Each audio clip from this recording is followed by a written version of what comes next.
This is the new Komatsu HD605-10. It's faster, stronger and better than the previous model.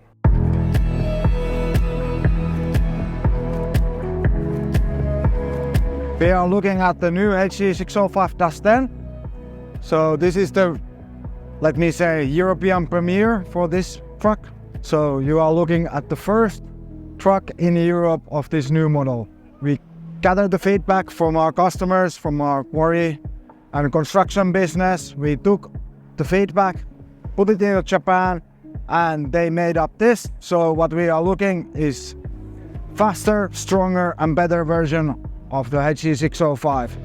We increased the horsepower, so it's now faster. Because the horsepower is increased, there is a new front cooler. The whole complete setup is new.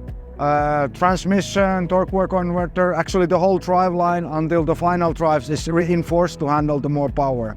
The payload is increased, so now we are having 64 tons with the new 10-10-20 payload policy. The perfect match would be, what is behind of that is the PC950. So that is the match made in heaven. We can easily achieve like 1000 tons per hour production with this pair.